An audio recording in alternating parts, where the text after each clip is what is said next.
x is equivalent to root of 3a plus 2b plus root of 3a minus 2b by root of 3a plus 2b minus root of 3a minus 2b. అంటే x plus 1 by x minus 1 ఏమవుతుంది? x plus 1 add చేస్తే 2 into root of 3a plus 2b 2 into root of 3a plus 2b by 2 into root of 3a minus 2b. ఇంతవరకు అందరికీ క్లియరా? Are you all with మీ? ఎందుకు sir ఈ concept? a by b is equivalent to c by d అయింది అనుకోండి. దీనికి concept ఏంటి? a plus b by a minus b is equivalent to c plus d by c minus d.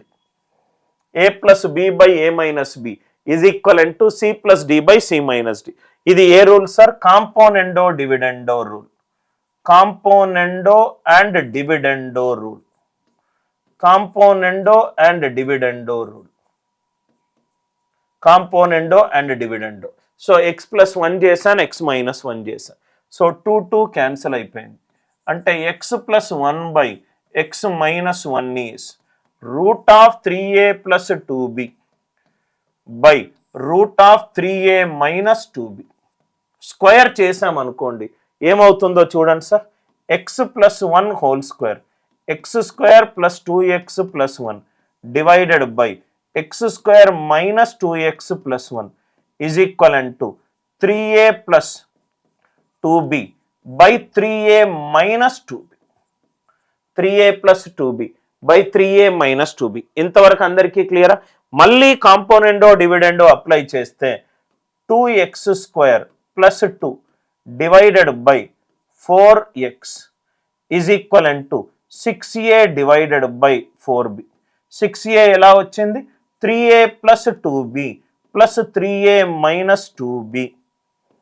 ఇదేమో 3a plus 2b minus of 3a minus 2b. Minus of 2b. Are you all with me?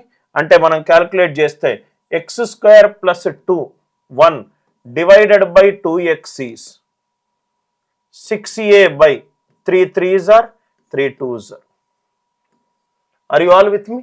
ఇది దీనికి, ఇది దీనికి, right? 2 పోయింది. 2 పోతే b into X square bx square plus b is equivalent to 3ax bx square minus 3ax plus b is equivalent to 0.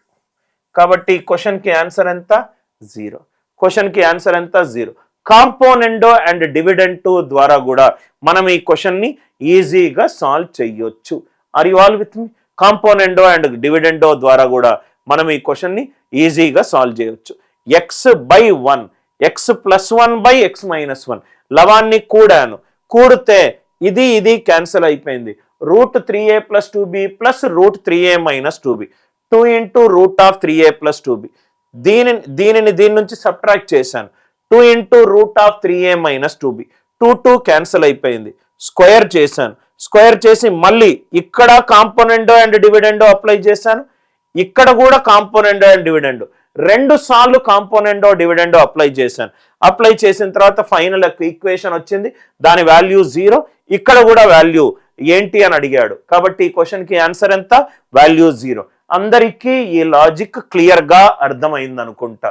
Very very important logic. 10th question. ఇది question దేని మీద ఉంది? సర్ట్స్ అండ్ ఇండిసెస్ మీద. సర్ట్స్ and indices మీద మనకు క్వశ్చన్లు అడిగారు. సర్ట్స్ and indices ఆల్జీబ్రాలో ఉన్న ఒక సబ్ టాపిక్ సర్ట్స్ అండ్ ఇండిసెస్ మీద ఈ క్వశ్చన్ అడిగారు. అందరికీ లాజిక్ క్లియర్గా అర్థమైంది అనుకుంటా. I hope the idea it is clear. కాంపోనెండో and dividendo rule apply చేస్తే మనకు ఈ ఈక్వేషన్ ఇలా మారింది, ఇదే ఈక్వేషన్ ఇలా కూడా మారింది. ఇక్కడ అప్లై చేశాను, ఇక్కడ అప్లై చేశాను, 2 చోట్ల. నా ఇక్కడ చూడండి సార్. ఈ క్వశ్చన్ ఏమో బోట్స్ అండ్ స్ట్రీమ్స్ మీద ప్రాబ్లం. బోట్స్ అండ్ స్ట్రీమ్స్ మీద ప్రాబ్లం. పడవలు ప్రవాహాలకు సంబంధించి క్వశ్చన్. పడవలు ప్రవాహాలకు సంబంధించిన క్వశ్చన్. ఒకసారి క్వశ్చన్ చదువుకుంటూ వద్దాం సార్. క్వశ్చన్ చదువుకుంటూ వద్దాం. క్వశ్చన్ ఏంటి sir? A motor boat who speed is right 9 kilometers per hour in still water goes 12 kilometers downstream, right, and comes back in a total time of 3 hours. ఒక ఇది ఉంది sir, ఇదేమో start అయిన place, ఇదేమో end అయిన place, ఇది ఏ ఇది B. ఒక పడవ ఇలా వెళ్తుంది, వాటర్ కూడా ఇలానే వెళ్తుంది, వాటర్ కూడా ఇలానే వెళ్తుంది. ఇది ఏ టు బి ఇలా వెళ్ళింది, ఏ టు బి, ఏ నుంచి బి ఇలా వెళ్ళింది, బికి చేరుకుంది. మళ్ళీ తిరిగి వచ్చేటప్పుడు పడవ ఈ డైరెక్షన్ కింద వస్తుంది, వాటర్ అదే డైరెక్షన్లో ఉంది. ఏ నుంచి బికి వెళ్తున్నప్పుడు వాటర్ ప్రవాహము ఏ నుంచి బికి ఉంది, ఏ నుంచి బికి వెళ్తుంది, మళ్ళీ బి నుంచి ఏకి వస్తుంది. అలా టోటల్ వెళ్ళడానికి time taken from A to B plus time taken from B to A, total ఎంత sir 3 hours. Time taken from A to B plus time taken from B to A, total ఎంత 3 hours. Speed is equivalent to distance by time, distance speed is equivalent to distance by time. Time ఏమవుతుంది, distance upon speed from A to B, distance upon speed from B to A, it is equivalent to 3 hours. Are you all with me? Distance ఎంత ఇచ్చారు ఇక్కడ, 12 kilometers ఇచ్చాడు. A to B, A to B అంటే పడవ and water రెండు same డైరెక్షన్లో వెళ్తుంది. 12 by b plus 12 వచ్చేటప్పుడు అదే distance 12 by b minus w, it is equivalent to 3. 12 by b plus w plus 12 by b minus w equivalent to 3.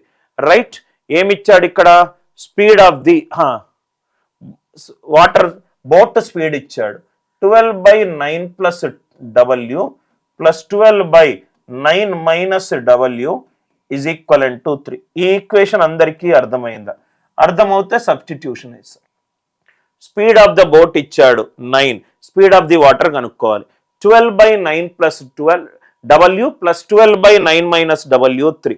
Now answer substitute చేసుకొని ఎక్కడ వస్తుందో చూసుకోండి సార్. సపోజ్గా 3 పెట్టుకుంటే 12 by 9 plus 3, 12 by 12 1, 12 by 9 minus 3, 12 by 6 2, 1 plus 2 3, 3 equivalent to 3. అంటే ఈ క్వశ్చన్కి answer ఏంటి, option 2. ఈ క్వశ్చన్కి ఆన్సర్ ఏంటి, option 2. Simple question based on down stream and up stream speed. Down stream speed అంటే వాటరు బోటు రెండు సేమ్ డైరెక్షన్లో వెళ్తున్నాయి.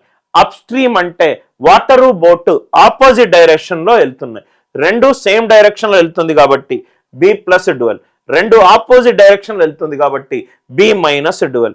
బి ఎంత 9, 12 by 9 plus 12 w plus 12 by 9 minus w equivalent to 3. దయచేసి ఈ ఈక్వేషన్ని సాల్వ్ చేయకండి, సబ్స్టిట్యూట్ చేసుకోండి. 12 by 9 plus 3 plus 12 by 9 minus 3, 3 equivalent to 3 అయింది. అందరికీ ఈ రైట్, ఈ క్వశ్చన్ అందరికీ క్లియర్గా అర్థమైంది అనుకుంటా.